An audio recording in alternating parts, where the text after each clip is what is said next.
طقوس الجرافيك ديزاينر وازاي تجيب افكار. الفيديو ده هقول لك على كام خطوه تعملها علشان تعلي من الكرياتيفيتي عندك وتقدر تطلع افكار ابداعيه ومختلفه تساعدك في شغلك. فقبل ما ابدا الفيديو حضر مشروبك اللذيذ وفضي دماغك خالص ويلا بينا نبدا موضوع الفيديو.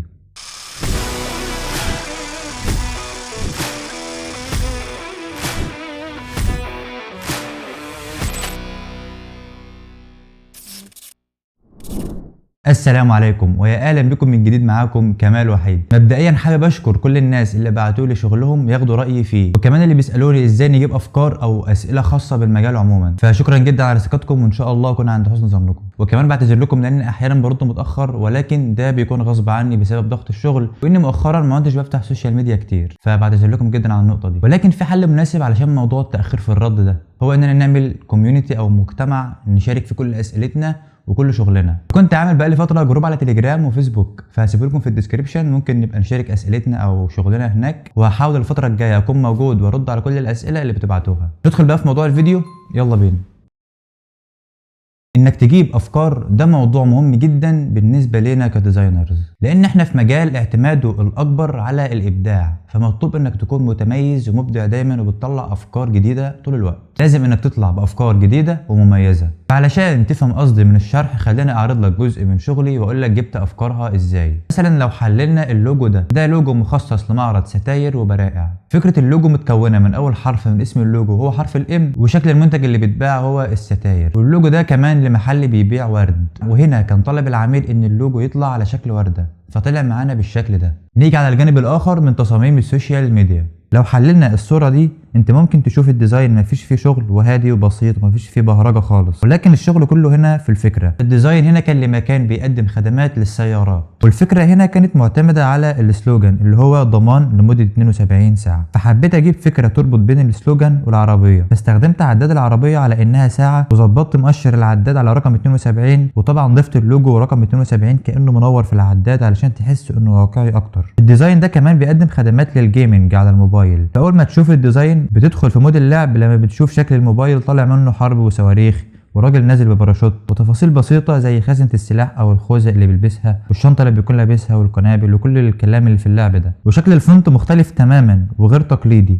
كل دي تفاصيل بتفرق في الديزاين. دي كلها افكار متخزنه في دماغك. طب ما تقول لنا ازاي بتجيب الافكار دي يا عم كمال؟ اصبر بس عليا واحده واحده. لما بنشتغل على ديزاين معين بنشوف عناصر مختلفة خاصة بالمجال اللي هنشتغل عليه أو اللي هنشتغل له. يعني التصميم ده لخدمات السيارات، فهتدور على حاجات خاصة بمجال السيارات، وده بيكون عن طريق التغذية البصرية. ولو شفت فيديوهاتي القديمة فأكيد زهقت من كلمة تغذية بصرية دي. مفيش فيديو بعمله إلا وبقول فيه يا جماعة اعملوا تغذية بصرية، لأن التغذية البصرية يعتبر هي السلاح اللي معاك اللي انت بتشتغل بيه. لان الحقيقه التغذيه البصريه مش مجرد انك بتتفرج على تصاميم شكلها حلو وخلاص، لا الموضوع في عمق شويه. اول حاجه لما بتتفرج على تصميم بتبدا تحلله من حيث الفكره والتكوين والتنفيذ. اول حاجه الفكره، بتشوف ليه استخدمنا الفكره دي تحديدا، وهل هتخاطب الفئه اللي انت مستهدفها من العملاء ولا لا. ثاني حاجه التكوين، وهو انك تستخدم فونت مناسب، ترتب العناصر، يكون في بالانس تناسق وتوازن في التصميم. ثالث حاجه التنفيذ، وده بيختلف من ديزاينر للتاني. يعني ممكن فكرة يطلع منها شكل واثنين وثلاثة واربعة على حسب المخزون البصري اللي عند المصمم نفسه. وكمان بتشوف الالوان دي هو استخدمها بناء على ايه. طب هي الجزئية دي في الديزاين عملها ليه كده؟ فبتبدأ انك تحلل الديزاين اللي شفته بنفس الطريقة دي. طب ازاي بقى نعمل تغذية بصرية وعلى مواقع ايه؟ في مواقع كتير جدا للتغذية البصرية، وعلى رأسهم طبعا بيهانس، شاتر ستوك، بنترست،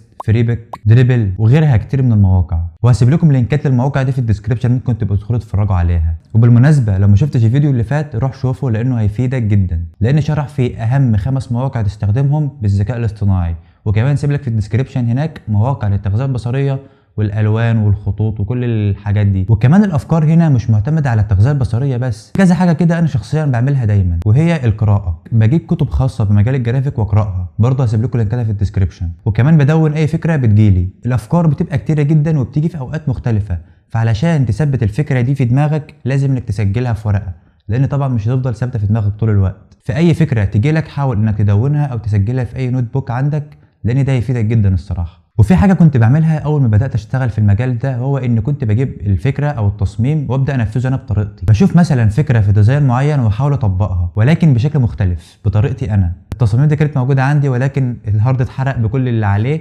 فما عادش في حاجه موجوده دلوقتي. لكن لو عرفت اوصل لاي تصاميم هبعتها لكم او اسيبها لكم او اشاركها معاكم على الجروب. وفي الاخر كده عايز اقول لك على حاجه اعتبرها فضفضه كده بيني وبينك. حوار انك مش لاقي افكار فده شيء طبيعي جدا بتحصل معانا كلنا، فما تقلقش. ده ممكن يكون بسبب انك بقالك فتره كبيره بتشتغل وما فصلتش عن الشغل شويه، او ما اخدتش راحه مثلا، او مزاجك مش كويس، او البيئه اللي بتشتغل فيها مش مساعداك انك تطلع افكار كويسه. في عوامل كتير ممكن تخليك مش عارف تطلع اي فكره او اي شغل عموما يعني. ولكن مهم جدا انك تطبق الخطوات اللي قلت لك عليها في الفيديو ده، هتساعدك جدا. انا بستخدمها وجاي بقول لك عليها. اعمل تغذيه بصريه كتير لحاجات مختلفه، جمع او ركب حاجات ملهاش علاقه ببعض وحاول انك تطلع منها فكره. لما تعمل كده في لحظه هتنور في دماغك بفكره معينه، وده عن تجربه. ولكن في حاجه عايز اقول لك عليها، التغذيه البصريه ما بتبقاش مره واحده بس وخلاص كده وشكرا. لا، التغذيه البصريه دي كده عامله زي طقوس. ده فيديو خفيف لطيف كده حبيت اوضح فيه معلومه ممكن انها تفيدك. فلو عندك اي سؤال اكتبه لي هنا او على الجروب على تليجرام واكيد هرد عليك. عاوزك بس كده تاخد لك لفه على السوشيال ميديا عندي وعلى الانستجرام موجود هناك على طول، ولايك وشير علشان الفيديو يوصل لناس اكتر، واكيد علشان اشوفك الفيديو الجاي. وسلام.